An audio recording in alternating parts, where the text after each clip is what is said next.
The 60s and 70s, we began to see challenges to the middle class.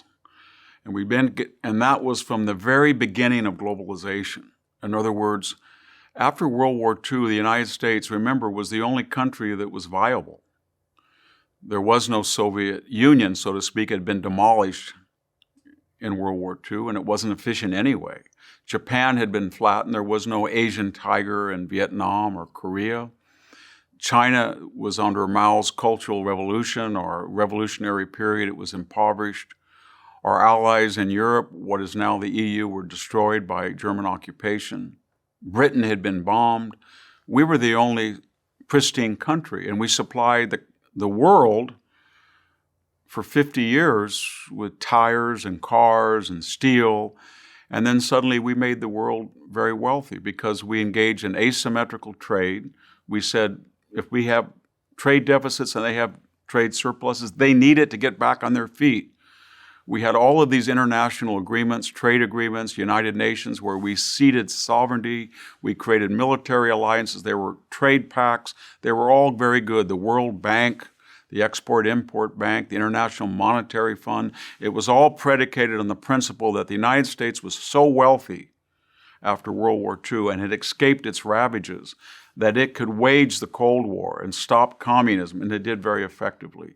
It could rebuild Europe and Japan by giving them a new constitution and a new thrust of capital to make sure their economies got back on their feet. And Americans had such a wide margin of error. And then by the 70s and 80s, we began to see that we were exporting jobs, we were exporting capital, we were running deficits, we were running out of natural resources, and government was getting bigger and bigger.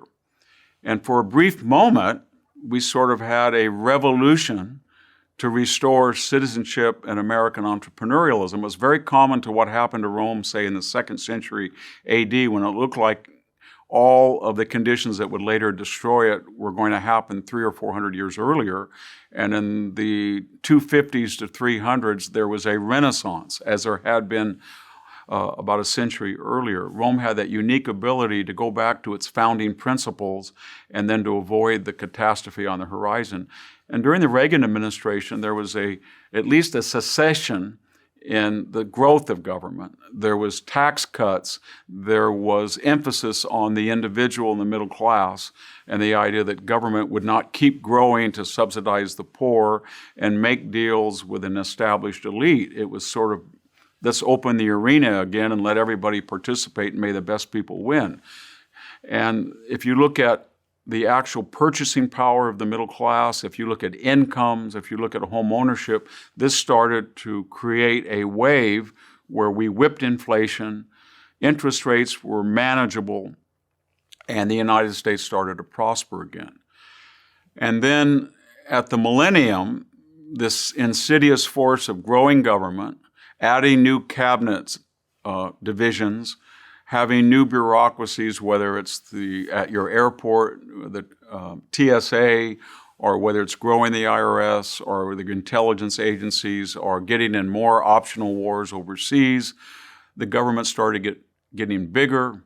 The tax cuts started to disappear. The top rates started to increase. Even as the deficit started to increase, the national debt went from doubling under George Bush to doubling under Barack Obama and to doubling under Donald Trump. In other words, from 4 to 8, 16, and now it's up to $30 trillion in aggregate debt. And so the result is we have not had a period in which both parties said, we're spending money that we don't have, the debt is too large, and the interest on the debt is a ticking time bomb. We have too few people in homes, and it would be nice to eliminate fossil fuels. It might be nice to eliminate timber. It might be nice to eliminate minerals. It might be nice not to have to mine for precious rare metals. But you cannot have a sophisticated postmodern society without doing all of that. So before you create utopia, you've got to take care of the stuff of life. You've got to be able to feed people, make sure they have fuel, keep them safe, and make sure they have shelter. And if you can't do that, we've got almost 1 million homeless people in the United States now, then you can't do anything.